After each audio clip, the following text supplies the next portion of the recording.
నమస్తే, నా పేరు పద్మారెడ్డి. ముందుగా కృతికా న్యూస్ ఛానల్కి స్వాగతం.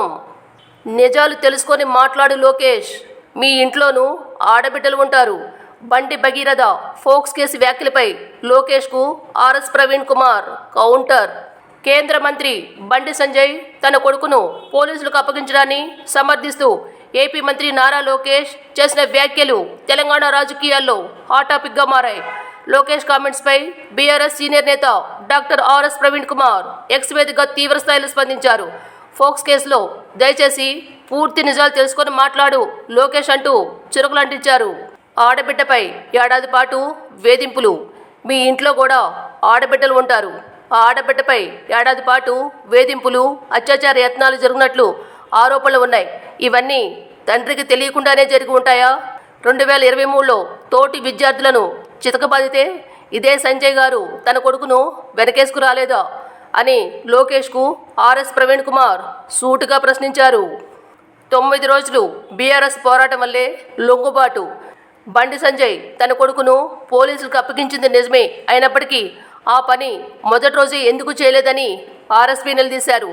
తెలంగాణ ఆడబిడ్డల పక్షాన బీఆర్ఎస్ పార్టీ 9 రోజుల పాటు అలుపెరగని పోరాటం చేయటం వల్లే ఈ లొంగుబాటు జరిగిందని స్పష్టం చేశారు. బాధితురాలి క్యారెక్టర్ను కించపరుస్తూ సోషల్ మీడియాలో మూకుమ్మడి దాడి చేశారని, కరీంనగర్లో హనీ ట్రాప్ కేసు పెట్టినా ఆమె బెదరలేదని గుర్తు చేశారు. కోర్టులో ఆ బిడ్డ వయసు మీద కూడా నానా రాద్ధాంతం చేశారని మండిపడ్డారు. రేవంత్ రెడ్డి చేతులెత్తేసిన తర్వాతే సరెండర్. ప్రధాన మీడియాను మెసేజ్ చేసిన సోషల్ మీడియాలో తీవ్ర దుమారం చెలరేగటం, తన ప్రాణమిత్రుడు సీఎం రేవంత్ రెడ్డి ఇక మీ వాడిని దాచడం నా వల్ల కాదు అని చేతులెత్తేసిన తర్వాతే సరెండర్ అయ్యారని సంచలన వ్యాఖ్యలు చేశారు. న్యాయస్థానంలో బెయిల్ దొరకదని కన్ఫర్మ్ చేసుకున్న తర్వాతే పోలీసులకు అప్పగించారని విమర్శించారు. ఎన్డీఏ మద్దతు ఉపసంహరించుకుంటామని చెప్పండి. ఆ బిడ్డ తమ వాంగ్మూలంలో కేంద్ర మంత్రి సంజయ్ పేరు కూడా చెప్పిందని, మీకు ఆయన బాగా పరిచయం ఉంటే పోలీసులకు సరెండర్ కావాలని చెప్పారన్నారు. మీకు మహిళల మీద నిజంగా గౌరవం, ప్రేమ ఉంటే ఫోక్స్ కేసులో ఆరోపణలు ఎదుర్కొంటున్న బండి సంజయ్ను కేంద్ర మంత్రి వర్గం నుంచి వెంటనే బర్తరఫ్ చేయకపోతే ఎన్డీఏ ప్రభుత్వానికి మద్దతు ఉపసంహరించుకుంటామని హెచ్చరికలు జారీ చేయండి. నేను అడిగినట్లు చంద్రబాబు గారికి చెప్పగలరు అని ఆర్ఎస్ ప్రవీణ్ కుమార్ తన ట్వీట్లో ముగించారు. ఇదిలా ఉంటే ఫోక్స్ కేసుపై కఠిన చర్యలు తీసుకోవాలని రేవంత్ రెడ్డికి ఆంధ్రప్రదేశ్ డిప్యూటీ సీఎం పవన్ కళ్యాణ్ లేఖ ద్వారా కీలక సూచనలు చేశారు. తెలంగాణలో ఫోక్స్ చట్టాన్ని మరింత సమర్థవంతంగా అమలు చేయాలని AP deputy CM Pawan Kalyan CM Revanth రెడ్డికి లేఖ రాశారు.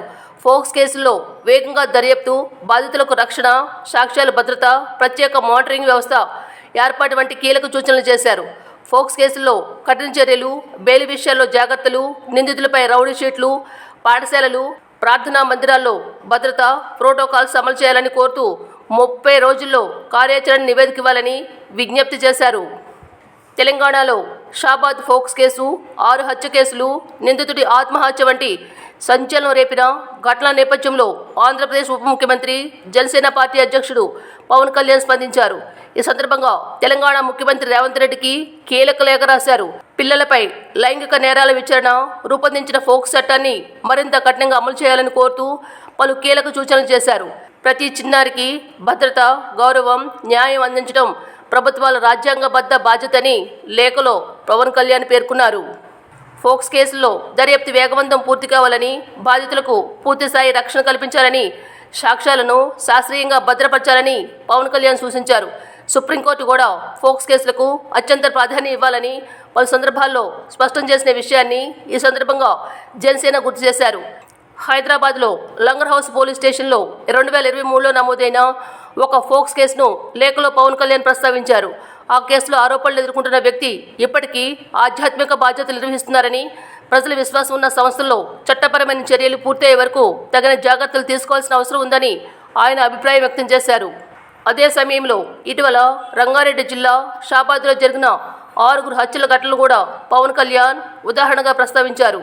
ఫోక్స్ కేసుల్లో నిందితుల బెయిల్, బాధితుల భద్రత, బెదిరింపుల నివారణ వంటి అంశాల్లో మరింత కఠినమైన చర్యలు అవసరమని పేర్కొన్నారు. బాధితుల రక్షణ కోసం ప్రత్యేక కార్యాచరణ ప్రణాళిక ఉండాలని సూచించారు. దర్యాప్తు అధికారులకు చిన్నారులతో వ్యవహరించే ప్రత్యేక శిక్షణ ఇవ్వడం, 24 గంటల్లో బాధితులకు వైద్య పరీక్షలు పూర్తి చేయడం, DNA, ఫోరెన్సిక్ సాక్ష్యాలను వేగంగా స్వీకరించడం, నిర్ణీత గడువులో ఛార్జ్షీట్ దాఖలు చేయడం వంటి సూచనల లేఖలో పవన్ కళ్యాణ్ పొందుపరిచారు.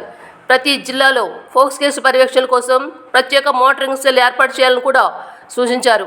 అదేవిధంగా బాధితులపై బెదిరింపులకు పాల్పడేవారు లేదా నేర చరిత్ర ఉన్న నిందితులపై రౌడీ షీట్లు తెరవాలని, పాఠశాలలు, హాస్టళ్లు, ప్రార్థనా మందిరాలు వంటి సంస్థల్లో పిల్లలు భద్రత కోసం స్పష్టమైన ప్రోటోకాల్ అమలు చేయాలని కోరారు. ఈ సూచనలపై ఒక్కసారి బాగా గుర్తుపెట్టుకోండి. 30 రోజుల్లోనే కార్యాచరణ నివేదికను సమర్పించాలని తెలంగాణ ప్రభుత్వాన్ని పవన్ కళ్యాణ్ లేఖ ద్వారా అభ్యర్థించారు.